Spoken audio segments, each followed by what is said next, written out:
In this session, we will work with raster data in ArcGIS, and we will cover the following: introduction to raster data. This is where we will work with the raster data. We will do some styling and visualization of this raster data as introduction to raster data.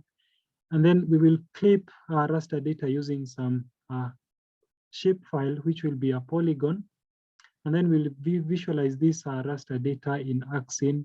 But before we do that, we'll be able to draw some line of sight and view the profile graph. And then we will do some zonal statistics. And then towards the end, we will do raster reclassification, and then converting this raster file into a vector file. So that is what we will cover in this video all the way to the end. So jumping back to my ArcGIS, I have a raster image, an image of a place somewhere in Cardiff. This is actually an image of a place captured near a water body. This black part here is a water body, and then this other part is actually a land.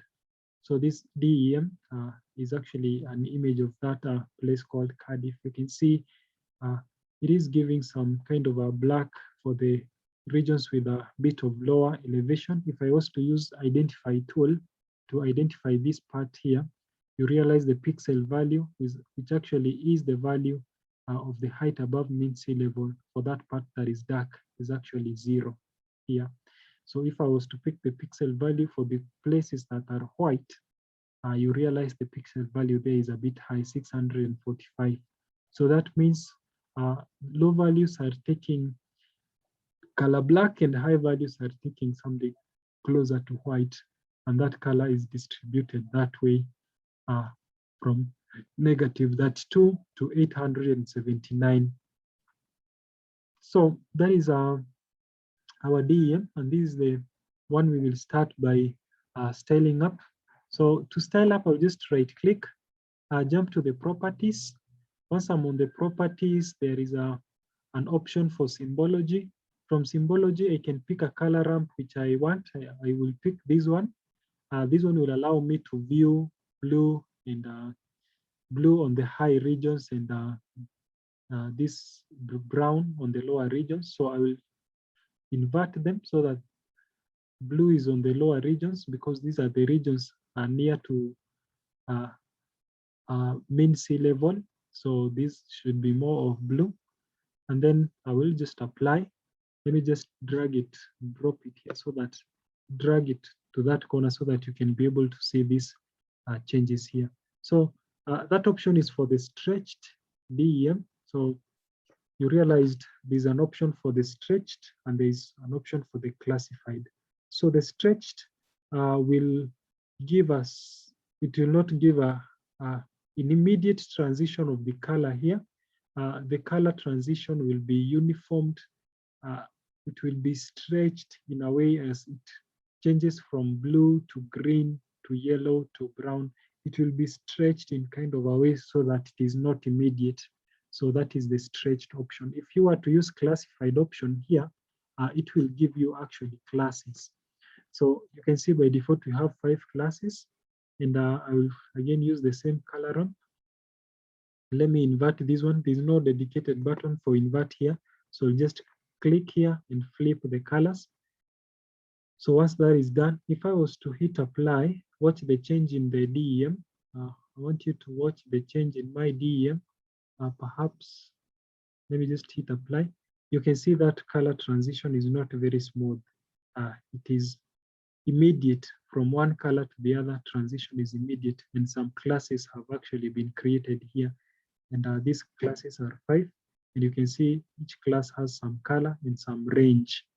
So you can play around with the colors here. You can add the classes also here. And also the range, you can modify the range. So starting with classes, if you were to add the classes up to 10, these ones will make that kind of appearance in our DEM. And our color classes will actually increase now, and they will be more distributed. I can add more and more classes if I want. Again, if I was to classify them, there are methods of classifying. We have the natural breaks, which is the current method right now. there's an option for manual. This one will allow me to just adjust the intervals here manually. These intervals, I can just adjust them manually without tampering, by just tampering around with them. There's also an option for equal interval here.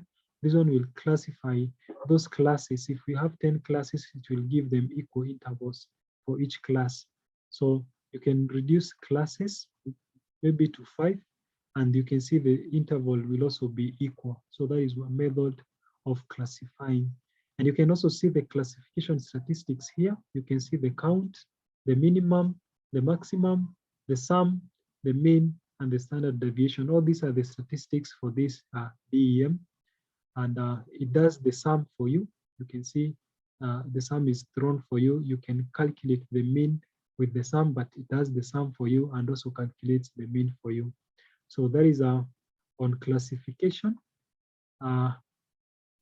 So that is how you can style this raster data. So I will just keep it as stretched because I feel this classify does not have a very uniform way of transiting from one color to the other.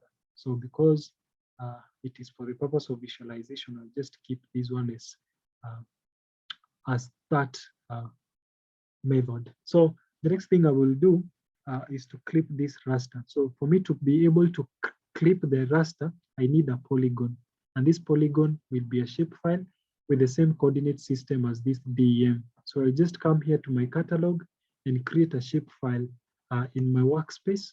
So in that folder, I will create a shapefile, and this one will be actually a boundary. So because if I am supposed to clip, I will clip over a boundary. So this boundary, let me just give it a name, boundary 1, in case there exists another boundary. So this will be a type polygon, and coordinate reference system should be the same as the one for the DEM. The one for the DEM is actually WGS 84. So I'll just go and pick WGS 84, and then I will say okay. So once that boundary is added to my layers, I will remove the fill color and make it hollow. And then once that is done, I will just right click and edit features, start editing. I want to draw a polygon. Once my editor is active, I will select the last option here for create features. On the panel, I will pick boundary, and construction pool, I will tools, I will pick the polygon tool. So I'll just create some kind of a random boundary here, just for the purpose of making this one understood. So that is a boundary. So this is the boundary I will work with for me to be able to clip that polygon. So I'll just stop editing and save my edits there. So once that is done, I will now come and pick my clip tool. I can see my clip tool was already searched. If it was not searched, you can just come here and search clip and click enter, and I will pick the data management option here. So here, my input raster, I will select the DEM. My output extent is actually the boundary. And then I will use I will tick this use output feature for clipping. And then I will also specify the path I want this to be saved in my working space. I will call this one clipped DEM. Let me just call it clipped DEM. And then I will save, and then I will say, okay, so that clip will be added to my layer. And then once it is added, I will just remove the other DEM from here. I can see that has not been added for some reason. So I will just come again and pick the clip data management option. And then from here, so I just repeated the whole process of clipping. This time I tried to change my location because I realized I had an existing clip there, so with the same name. So I didn't want to tamper with it. So you can see it has added to my layer here, and I will just remove this as I was saying. So I'll remove this one because I don't need it anymore. I wanted to show you guys how you can clip a polygon So this one, you see, it has to be styled up again with the same method of coloring for it to be able to appear as the other one was. So that one can be done from the properties, but because we are going to do more and more changes to the layers, I will not jump back to the styling again. I will just keep proceeding. So the next thing I will love to mention is on viewing some cross section. So if I was to view the cross section for this DEM, you realize this data is elevation. It has some elevation because the pixel values are different from this place from this place. So for you to be able to draw a cross section, all the things you need to do is to project this vector, to project this raster rather into a coordinate system, which is actually projected, because geographic coordinate system does not allow me to do that. So for me to be able to draw a cross section, I need one raster image that has been projected into a projected coordinate system. For me to be able to change that coordinate system, I can come here and search for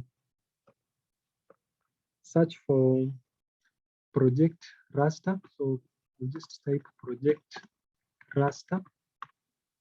So once I click these, I will pick the first option, the data management option. So once these are picked up from the interface, I will input the raster which I want to change the coordinate system. In this case, it is that raster which I clipped. And then the input coordinate system, you can see it is WGS 84. The output location, I want to save it here, and I want to save this as project 3. So let me just type 3 because I can see we have 1 and 2.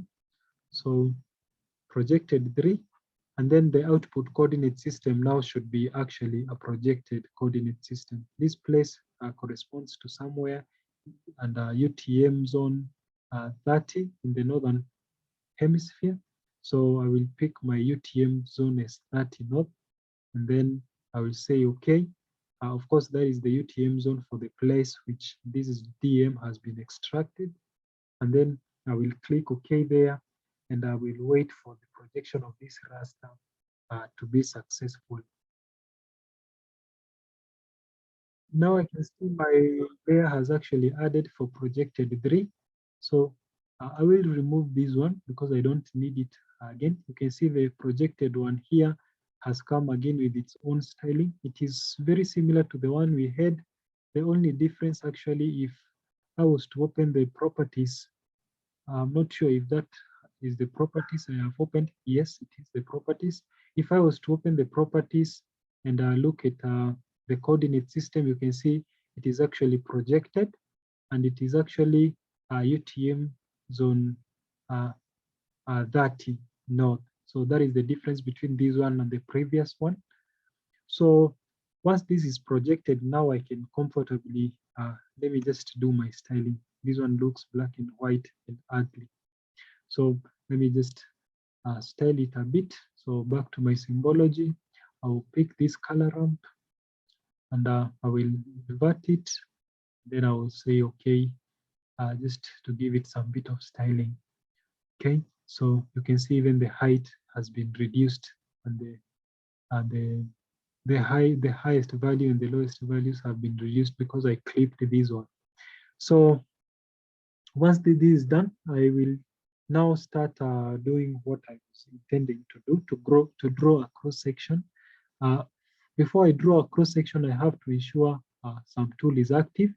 When I come to customize extensions, there's an extension I have to ensure that it is ticked, and this is the 3D Analyst extension. Once that extension is active, I can come here, right click, and activate the tool for the 3D Analyst tool. It is right here with me. So once the 3D Analyst tool is activated, you can toggle it on and off from here. You can see it has disappeared. You can see now it has reappeared. So once it is on, I will ensure that projected 3, the layer that has the projected coordinate system is checked from here. And then from here, I can click on create a line of sight. I will create a line of sight from here all the way to a place. Let me cut across here, all the way to a place there. So I can see that line of sight did not draw well. Okay. So that line of sight has drawn from here all the way to here. So I wanted to visualize this. So let me redo the styling because I lost the styling. So on project properties,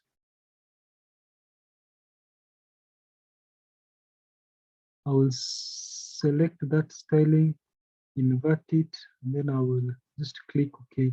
So that line of sight, let me try and create it again. So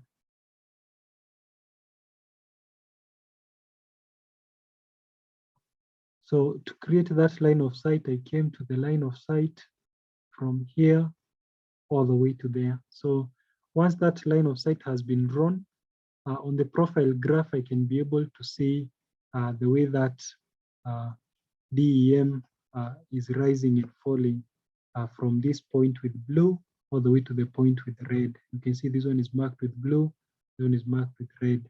You can see the way that landscape is rising and falling, and you can see this kind of a profile graph.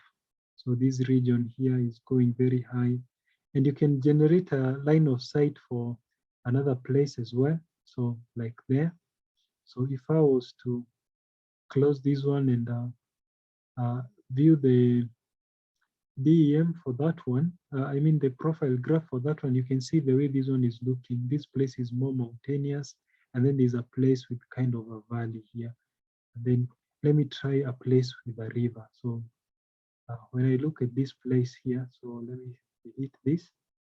So let me delete this first. So there's a place with a river here. So we want to visualize this river. I can come here and pick my line of sight and draw it from here all the way to there. So my profile graph, let me quickly have a check on that profile graph. So you can see there's kind of a depression with this is supposed to be a riverbed. Then that is the way it is rising up to this point. So you can see there's a river that is passing through this region here. So that is how you can be able to visualize that cross section.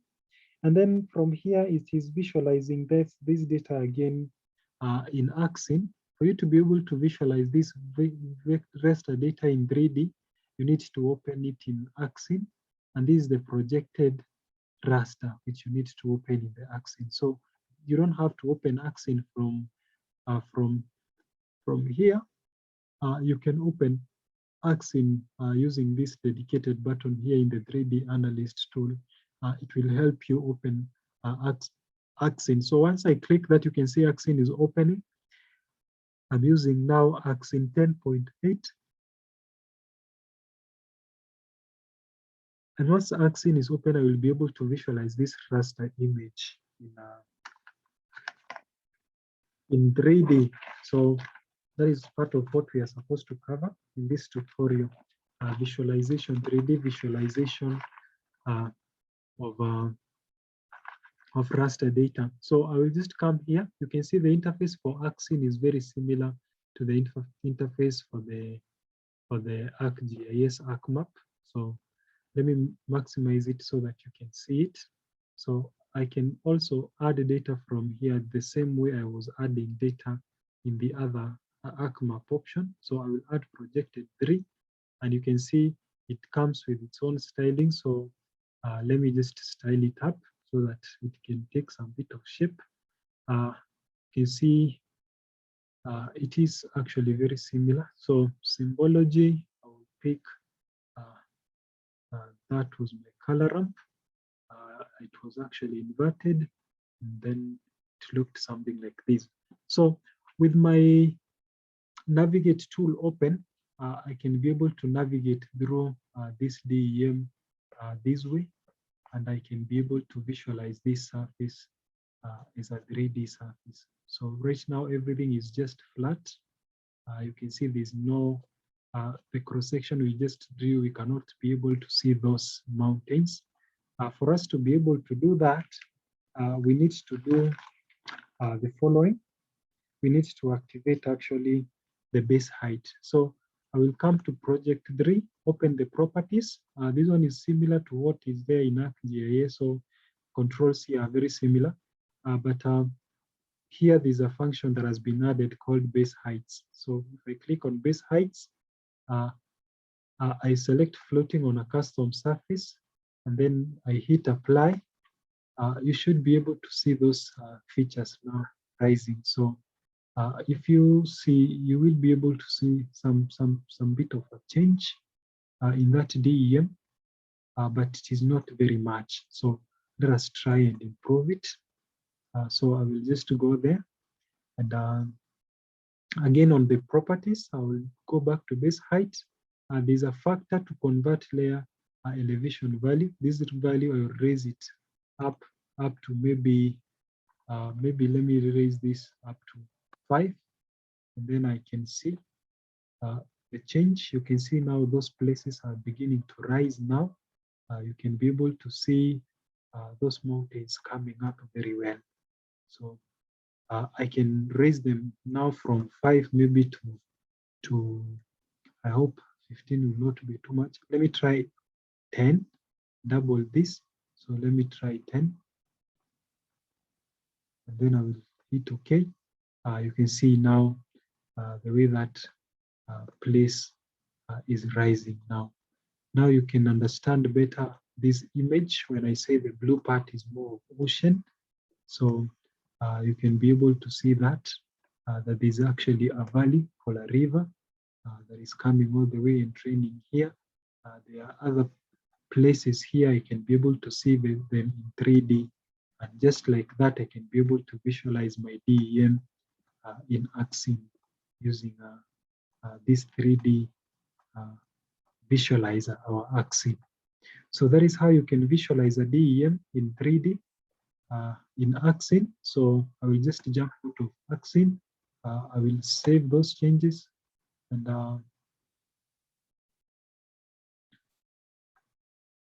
jump back to my ArcMap. So I will just come to my select tool, and you can see now the DEM here in this ArcMap is not as I cannot be able to orbit the way I was orbiting in ArcScene because it does not allow me to do that.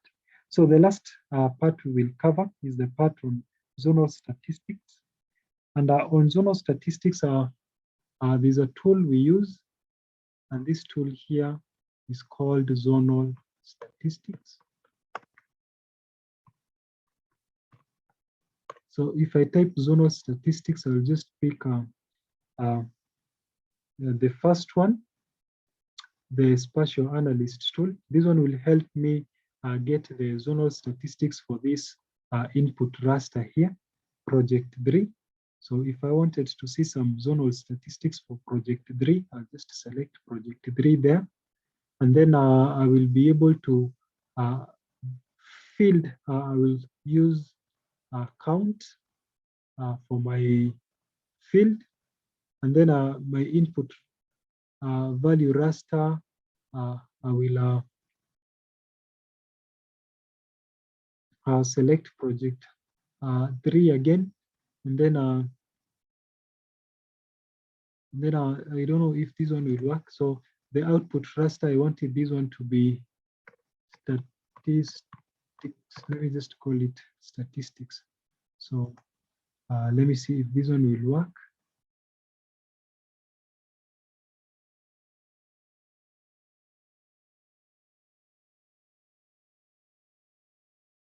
Okay, so I want to see some statistics.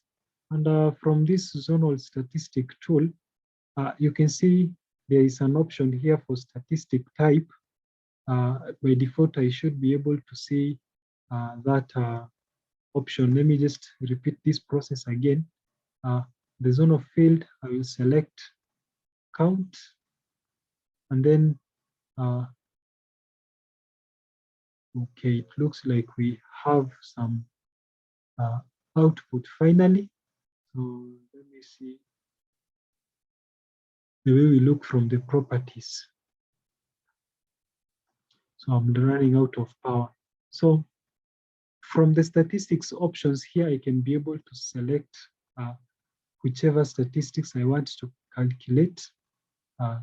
If I pick any of these, I will be able to calculate the zonal statistics for them once I'm done. So like if I was to open the attributes table here, and let me just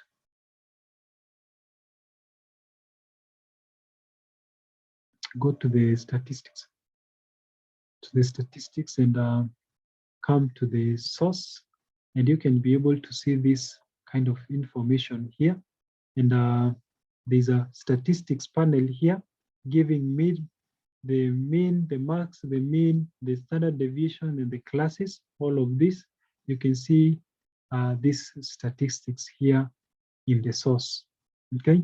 So this tool allows you to specify the statistics type you want to calculate for your zonal statistics. So I will now jump to the last part, which is converting raster to vector. So if I want to convert this raster completely to vector, I can be able to do that using a tool called raster to polygon. So I can just type raster to polygon,